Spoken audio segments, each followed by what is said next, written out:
बिस्मिल्लाहिर्रहमानिर्रहीम। अस्सलाम वालेकुम। इस वीडियो में हम तफसीर इब्न कसीर ज़ियाउल कुरान को आगे कंटिन्यू करेंगे। उससे पहले अगर आपने सब्सक्राइब नहीं किया तो सब्सक्राइब कर लें और बेल आइकन प्रेस कर दें। तो शुरू करते हैं। सूरह आल इमरान आयत नंबर 113 से लेकर 117, 113 to 117।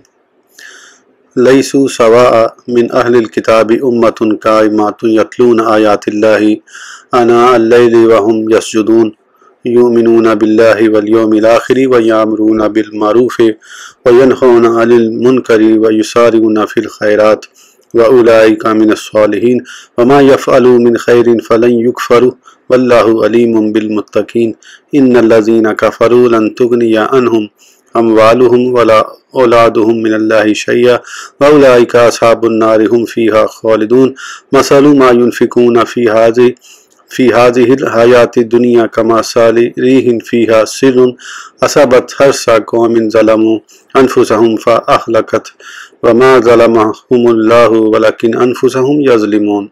तर्जुमा: सब यकसा नहीं, अहले किताब से एक ग्रोह हक पर कायम है। ये तिलावत करते हैं अल्लाह ताला की आयतों की रात के औकात में और वो सजदा करते हैं, ईमान रखते हैं अल्लाह पर और रोज़े आखिरत पर, और हुक्म देते हैं भलाई का और मना करते हैं बुराई से और जल्दी करते हैं नेकियों में, और ये लोग नेकोकारों में से हैं। और जो ये करेंगे नेक कामों से तो हरगिज़ इनकार न किया जाएगा उस कार खैर का, और अल्लाह जानने वाला है परहेजगारों को। बेशक जिन लोगों ने कुफ्र इख्तियार किया हरगिज़ ना बचा सकेंगे उन्हें उनके माल और ना उनकी औलाद अल्लाह के अजाब से ज़रा भर, और वो दोज़खी हैं, वो उसमें हमेशा रहेंगे। मिसाल उसकी जो वो खर्च करते हैं इस दुनियावी ज़िंदगी में ऐसी है जैसे हवा हो, उसमें सख्त ठंडक हो, और लगे वो एक कौम के खेत को जिन्होंने जुल्म किया हो अपने नफ्सों पर, फिर फना कर दे उस खेत को। नहीं जुल्म किया उन पर अल्लाह ताला ने, लेकिन वो खुद ही अपनी जानों पर जुल्म करते हैं। तफसीर: लैसू सवाअ मिन अहलिल किताब। हज़रत अब्दुल्लाह बिन मसूद फरमाते हैं कि अहले किताब और उम्मत मोहम्मदिया बराबर नहीं। इस कौल की तायीद इस हदीस से भी होती है जिसको हज़रत अब्दुल्लाह बिन मसूद ने ही रिवायत किया है कि रसूलुल्लाह ने इशा की नमाज को बहुत मौखर कर दिया। जब आप घर से बाहर तशरीफ़ लाए मैंने देखा कि सहाबा किराम नमाज के मुंतज़िर हैं। आपने फरमाया कि तुम्हारे अलावा अहले अदियान में से कोई नहीं जो अल्लाह ताला का जिक्र कर रहा हो। उस वक़्त ये आयत करीमा नाजिल हुई, लेकिन अक्सर मुफस्सिरीन फरमाते हैं कि आयत करीमा उन यहूदी उलमा के बारे में नाजिल हुई जो मुशर्रफ बा इस्लाम हुए। उनमें अब्दुल्लाह बिन सलाम, असद बिन उबैद और सालबा बिन शाबा वगैरह हम शामिल हैं। मायने ये होगा कि वह अहले किताब जिनकी साबका आयात में मजम्मत बयान हुई है और वो जो इस्लाम की दौलत से सरफराज हुए बराबर नहीं, यानी वो तमाम के तमाम बराबर नहीं, उनमें से बाज़ मुजरिम हैं बाज़ मोमिन। इसलिए इरशाद फरमाया अहले किताब का एक ग्रोह हक पर कायम है। ये अल्लाह ताला के अहकाम और उसकी शरीयत की पाबंदी करते हैं और उसके नबी सल्लल्लाहु अलैहि वसल्लम की इत्तबा करते हैं। रात के औकात में अल्लाह ताला की आयात की तिलावत करते हैं और सजदे करते हैं, यानी ये लोग नमाज तहज्जुद अदा करते हैं और उसमें कुरान करीम की तिलावत करते हैं, अल्लाह ताला और यौम आखिरत पर ईमान रखते हैं, नेकी का हुक्म देते हैं और बुराई से रोकते हैं, और यही लोग नेकोकारों में से हैं। उन्हीं का जिक्र इस सूरत के आखिर में भी है, इसलिए यहाँ इरशाद फरमाया वो नेकी के जो काम किया करते हैं वो अल्लाह ताला के नज़दीक ज़ाया नहीं होंगे, बल्कि अल्लाह ताला उसकी बेहतरीन जज़ा देगा, और अल्लाह ताला परहेज़गारों को जानने वाला है। किसी का अमल उस पर मख्फी नहीं और किसी की नेकी का अजर उसके पास ज़ाया नहीं होगा। उसके बाद कुफार व मुशरिकीन के बारे में इरशाद फरमाया इन्नल लज़ीना कफ़रू लन तुग़निया अन्हुम अमवालुहुम, यानी जिन लोगों ने कुफ्र इख्तियार किया उनके माल और औलाद उन्हें अल्लाह ताला के अजाब से नहीं बचा सकेंगे, और वही दोज़खी हैं, वो हमेशा जहन्नुम में रहेंगे। फिर अल्लाह ताला ने काफिरों की इस दुनिया में माल खर्च करने की मिसाल बयान की है। इरशाद फरमाया इस दुनियावी ज़िंदगी में जो कुछ वो खर्च करते हैं उसकी मिसाल ऐसी है जैसे हवा हो, उसमें सख्त ठंड हो, और वो हवा उस कौम के खेत को लगे जिन्होंने अपनी जानों पर जुल्म किया, और वो उस खेत को फना कर दे। सिर का मायनी यहाँ सर का मायनी सख्त सर्दी है। बाज़ ने कहा है सख्त सर्दी और बर्फबारी, बाज़ ने कहा है इससे मुराद आग है। बहरहाल उनका मायनी करीब करीब है, क्योंकि जिस तरह सख्त सर्दी और बर्फबारी खेत को जला देती है उसी तरह आग भी जला देती है। फ़अहलकतहु का मायनी ये है कि वो उस खेत को जला दे, यानी जब वो खेत पक कर बिल्कुल तैयार हो और उसके मालिक को उसकी बड़ी ज़रूरत हो उस वक़्त वो हवा उसको जला दे। इसी तरह अल्लाह ताला काफिरों के इस दुनिया में किए हुए आमाल को ज़ाया कर देगा। जिस तरह की इस खेती को उसके मालिक के गुनाहों की वजह से तबाह बर्बाद कर दिया जाएगा। फिर इरशाद फरमाता है अल्लाह ताला ने उन पर जुल्म नहीं किया बल्कि ये खुद अपने नफ्सों पर जुल्म किया करते थे। सूरह अल इमरान आयत नंबर 118, 119, 120, 118, 119, 120। या अय्युहल्लज़ीना आमनू ला तत्तखिज़ू बितानतम मिन दूनिकुम ला यअलूनकुम खबाला वद्दू मा अनित्तुम कद बादातिल बगदाउ मिन अफ़वाहिहिम वमा तुख्फी सुदूरुहुम अकबर कद बय्यना लकुमुल आयाति इन कुंतुम ताक़िलून हा अंतुम उलाई तुहिब्बूनहुम वला युहिब्बूनकुम व तुमिनूना बिल किताबि कुल्लिही व इज़ा लाकुकुम क़ालू आमन्ना व इज़ा खलो अज़्ज़ू अलैकुमुल अनामिला मिनल गैज़ कुल मूतू बिगैज़िकुम इन्नल्लाहा अलीमुम बिज़ाति सुदूर इन तमसस्कुम हसनतुन तसुहुम व इन तुसिबकुम सय्यिअतुन यफ़रहू बिहा व इन तस्बिरू व तत्तकू ला यज़ुर्रुकुम कैदुहुम शय्या इन्नल्लाहा बिमा यअमलूना मुहीत। तर्जुमा, ईमान वालों, ना बनाओ अपना राजदार गैरों को, वो कसर न उठा रखेंगे तुम्हें खराबी पहुंचाने में। वो पसंद करते हैं जो चीज़ तुम्हें ज़रर दे। जाहिर हो चुका है बुग़्ज़ उनके मुंहों यानी ज़ुबानों से, और जो छुपा रखा है उनके सीनों ने वो उससे भी बड़ा है। हमने साफ बयान कर दी तुम्हारे लिए अपनी आयतें, अगर तुम समझदार हो। सुनो, तुम तो वो पाक दिल हो कि मोहब्बत करते हो उनसे और वो ज़रा मोहब्बत नहीं करते तुमसे, और मानते हो तुम सब किताबों को। और जब वो तुमसे मिलते हैं कहते हैं हम ईमान लाए हैं, और जब वो तन्हा होते हैं तो चुबाते हैं तुम पर उंगलियां गुस्से से। ए हबीब, आप फरमाइए मर जाओ अपने गुस्से की आग में जलकर। यकीनन अल्लाह खूब जानने वाला है दिलों की बातों का।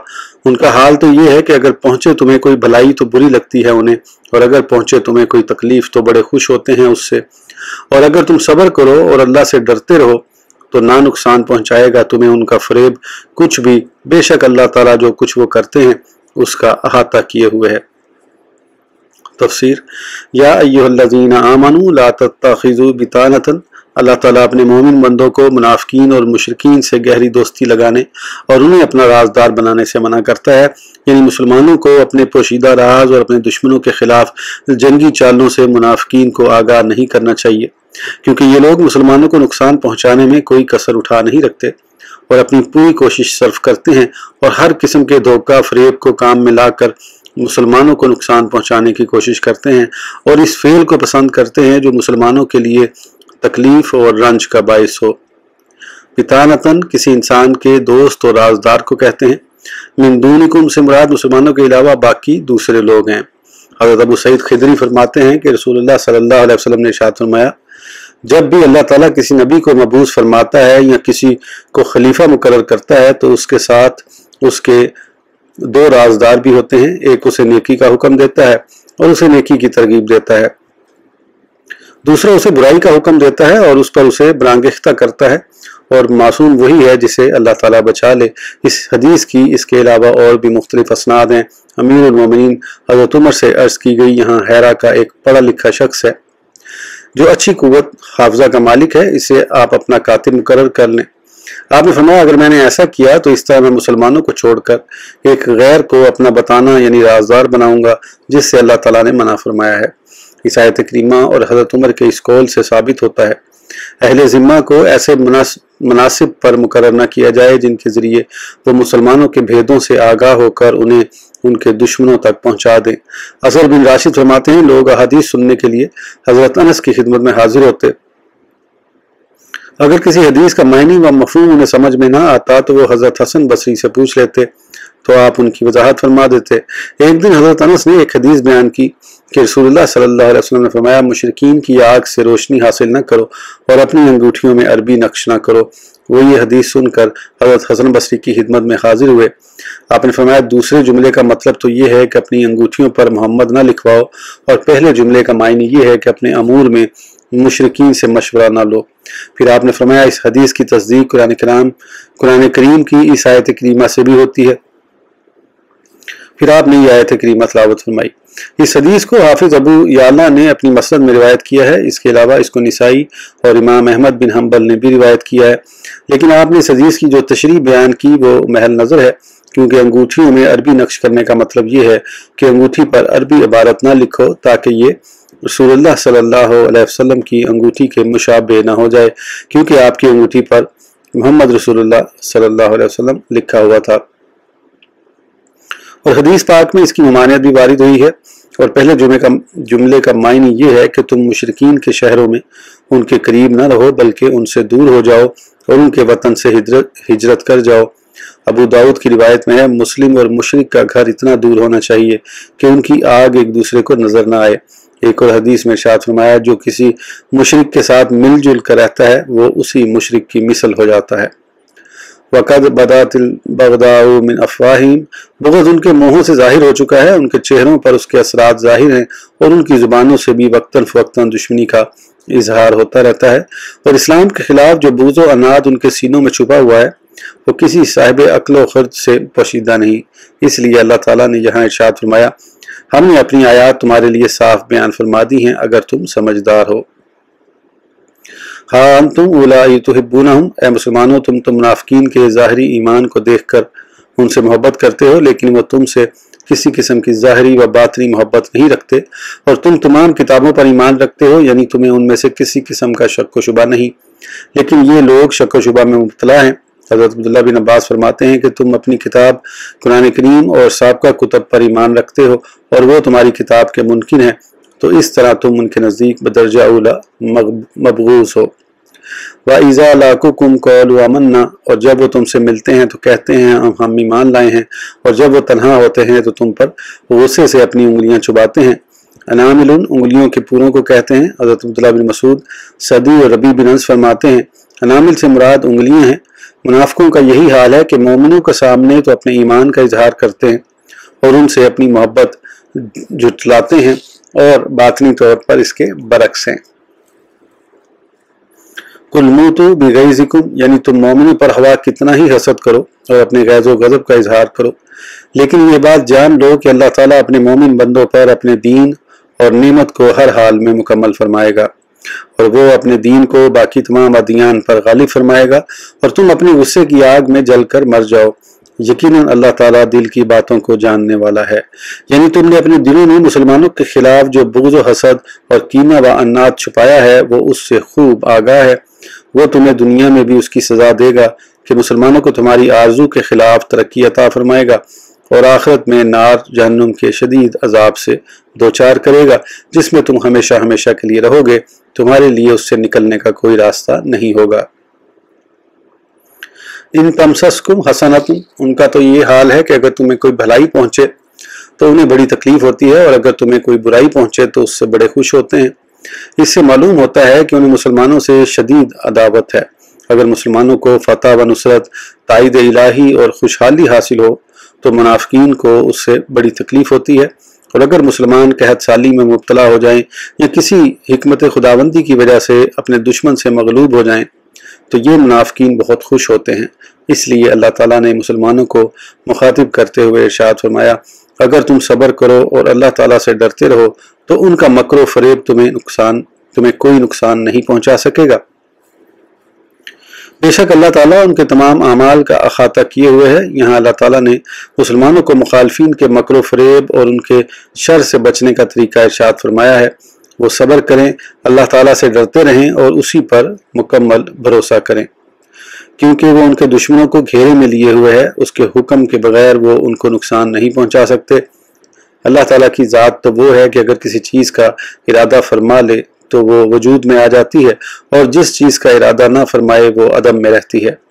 ہر چیز کا وجود اس کی قضاء و قدر پر موقوف ہے، جو اس پر توکل اور بھروسہ کرتا ہے اس کے لیے وہ کافی ہوتا ہے۔ اس کے بعد اللہ تعالیٰ نے غزوہ احد کے واقعات کو بیان فرمایا ہے کہ اس نے اس غزوہ میں اپنے مومن بندوں کو کیسے آزمایا اور کیسے مومنین اور منافقین میں خط امتیاز کھینچا، اور پھر صبر کرنے والوں کا بھی بیان فرمایا ہے۔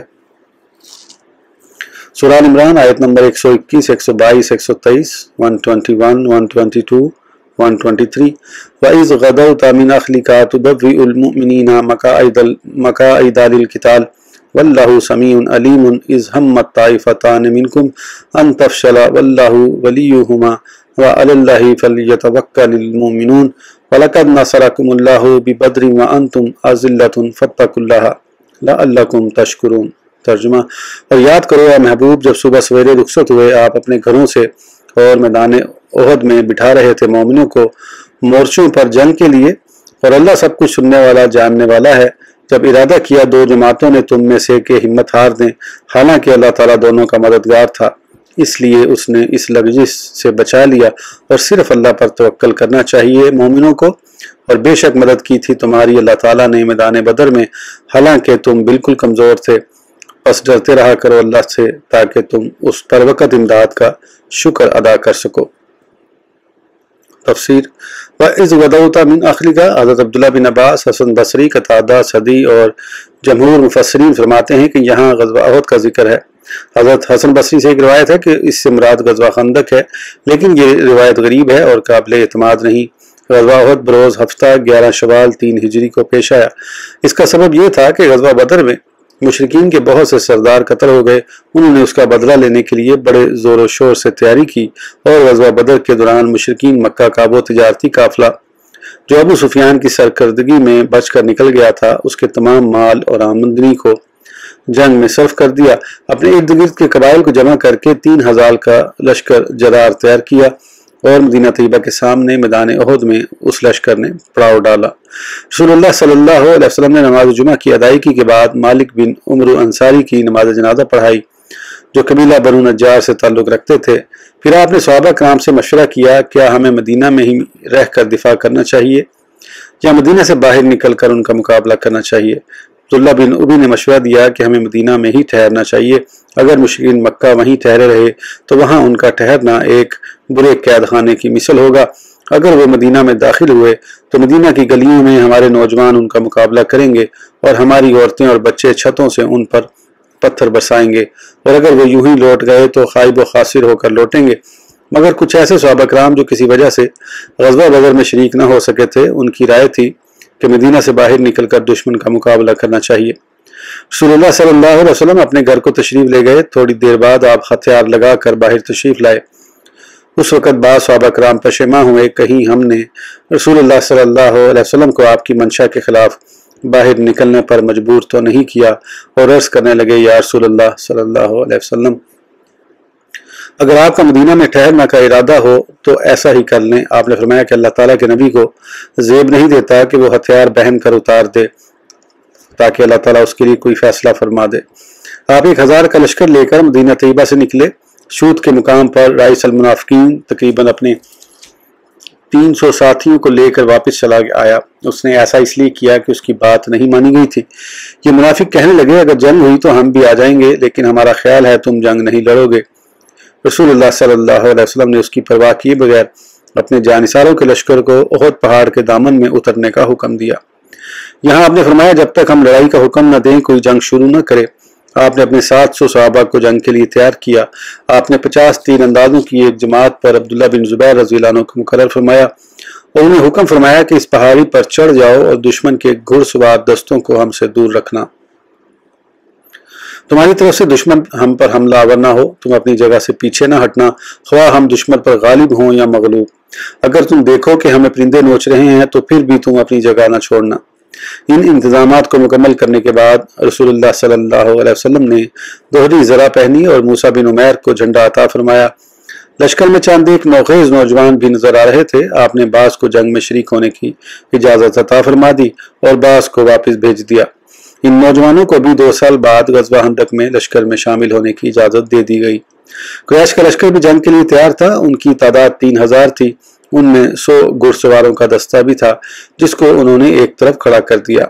खालिद बिन वलीद को मैमना पर और अकरमा बिन अबी जहल को मैसरा पर मुकर्रर किया और झंडा बनी अब्दुलदार को दिया। उसके बाद दोनों लश्करों का आमना सामना हुआ जिसका तफसीली बयान आगे आएगा। यहाँ अल्लाह ताला ने इरशाद फरमाया कि याद करो ए महबूब, जब सुबह सवेरे आप अपने घर से रवाना हुए और मैदान उहद में मोमिनों को जंग के लिए मोर्चों में बिठा रहे थे, यानी किसी को मैमना पर मुकर्रर फरमा रहे थे और किसी को मैसरा पर।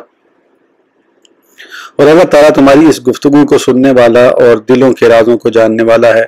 यहाँ इब्न जरीर ने एक एतराज़ वारिद किया है कि तुम कहते हो कि नबी करीम सल्लल्लाहु अलैहि वसल्लम जुमे के बाद मदीना तैयबा से निकले थे और अल्लाह ताला इरशाद फरमाता है, وہ صبح سویرے نکلے تھے۔